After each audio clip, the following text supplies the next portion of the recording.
24 News, այնուհետև Nouvelle d'Arménie։ Պարոն Կարապետյան, Նիկոլ Փաշինյանը բազմիցս հայտարարում է, որ եթե սահմանադրական մեծամասնություն չկազմեն եւ ընտրություններում չհաղթեն, ապա սեպտեմբերին Հայաստանի Հանրապետությանը սպասում է աղետալի պատերազմ, քանի որ դուք քանդելու եք իրենց իսկ ստեղծած անվտանգության ճարտարապետությունը եւ քիչ առաջ էլ դուք ձեր խոսքում հայտարարեցիք, որ արցախցիների անվտանգ վերադարձը Արցախ ապահովելու եք, ինչը Նիկոլ Փաշինյանը չի կարող ապահովել, չնայած որ կարող է վերադարձը ապահովել Եվ պարոն Կարապետյան, ըստ էության խաղաղության պայմանագիրն էլ վերջնական տեսքի բերված չէ, այն նախաստորագրված վիճակում է եւ ձեր տեսլականը 5 տարվա կտրվածքով ըստ էության հայտնի է, ուժեղ բանակ, ուժեղ տնտեսություն, բայց կարճաժամկետ պլաններում դուք ինչպես եք պատրաստվում կանխել Ադրբեջանի հարձակումները, քանի որ ընդդիմությունն էլ իր հերթին նշում է, որ սա նախընտրական զինադադար է եւ Նիկոլ Փաշինյանի չվերընտրվելու դեպքում, այո, հնարավոր է եւ պատերազմ տեղ ունենա, խնդրում եմ այս հարցին պատասխանեք եւս մեկ հարց հնչեցնեմ։ Ես ասել եմ արդեն մեկ անգամ, սեպտեմբերին պատերազմ չի լինելու, որովհետև Նիկոլ Փաշինյանը սեպտեմբերին չի լինելու, քանի որ Հայաստանին պատերազմով սպառնում է Ալիևը եւ Նիկոլ Փաշինյանը։ Ինչ վերաբերվում է Արցախին, ես չեմ ասել, որ մենք ապահովելու ենք արցախայության վերադարձը, ես խնդրում եմ ուշադիր լինեք, Ես ասել եմ ամեն ինչ անելու ենք դրա համար, օգտագործելով մեր կապերը, մեր միջազգային կապերը, դրա համար ասում եմ, դա ամենաբարդ հարցն է։ Մենք սկզբից ապահովելու ենք արցախայության արժանապատիվ կյանքը Հայաստանում եւ ընթացքում ամեն ինչ անելու ենք, որ իրենք անվտանգ ով ցանկություն ունի անվտանգ վերադառնա Արցախ։ Ես չեմ ուզում անեմ անպագորգոր հայտարարություններ, որի պատասխանը պետք է հետագայում տալ։ Հաջորդ ինչն է ձեզ հետաքրքրում։ Պարոն Կարապետյան, տեսեք, դուք նշում եք, որ հունիսի 7-ից հետո Հայաստանի Հանրապետության հաջորդ վարչապետը լինելու եք դուք, եւ պլան B-ի տարբերակներ կամ փողոցում որևէ ձևով պայքար սկսելու ըստ էության տարբերակ էլ չի լինի, եթե դուք ընտրվեք, բայց դուք ինչպես եք պատկերացնում այդ հաղթանակը, երբ ընդդիմությունը անընդհատ նշում է, որ Նիկոլ Փաշինյանը վայելում է միջազգային հանրության աջակցությունը, դուք ձեր խոսքում նշեցիք, որ Ռուսաստանի Դաշնությունից Հայաստանի Հանրապետությունը երբեք այսքան կախված չի եղել եւ ըստ էության նաեւ վայելում է Ռուսաստանի Դաշնության աջակցությունը եւ մենք համենայն դեպս քաղաքական գործընթացներ լուսաբանած լրագրողներս գիտենք եւ տեսել ենք, թե մարդիկ, ովքեր հայտարարում են, որ իրենք բացարձակ մեծամասնություն են կազմելու կամ հաղթելու են, ի վերջո ինչն է եղել իրենց քաղաքական հանգրվանը։ Դուք ինչպես եք պատրաստվում հաղթել Նիկոլ Փաշինյանին, ով վայելում է միջազգային հանրության աջակցությունը։ Շնորհակալություն։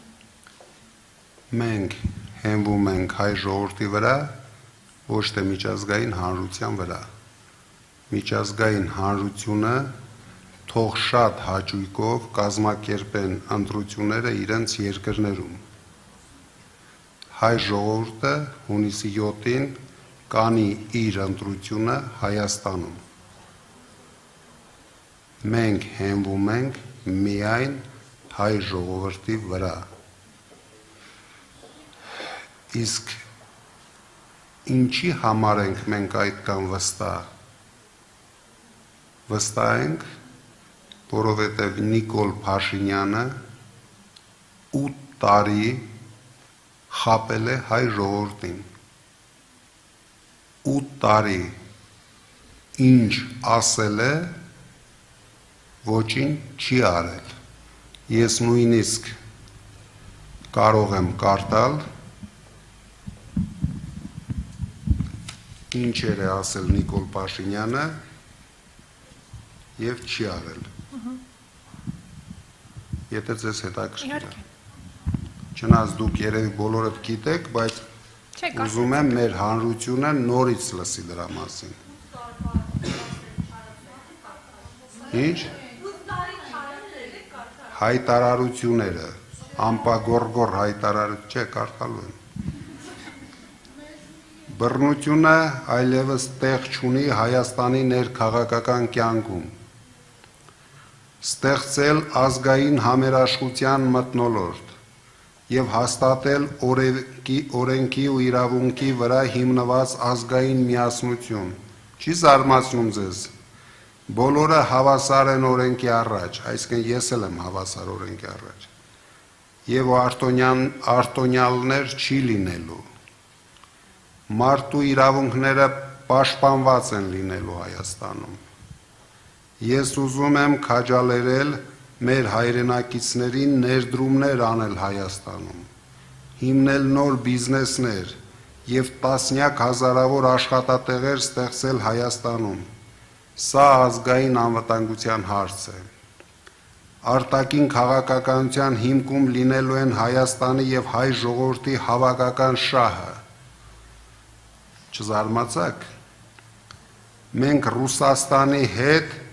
ռազմական համագործակցությունը դիտարկում ենք որպես Հայաստանի անվտանգային համակարգի կարևոր գործոն։ Մենք հավատարիմ ենք հայոց ցեղասպանության միջազգային ճանաչման եւ դատապարտման գործընթացներին։ Այս վերջինն է, 10-րդն է։ Քաղաքական բանտարկյալների հարցը պետք է վերջնականապես լուծվի։ Եվ ինչ տեսանք մենք։ Բոլոր այս հարցերին ինքը տվեց հակառակ պատասխան։ Դրա համար մենք վստահ ենք, որ հունիսի 7-ին զարթնած հայ ժողովուրդը, մենք շատ վստահ ենք, որ մեզ կհաջողվի զարթնեցնել հայ ժողովրդին, որովհետև նախկինում էլ հայ ժողովուրդը վախի մթնոլորտի տակ ատելով Փաշինյանին չի գնացել ընտրությունների։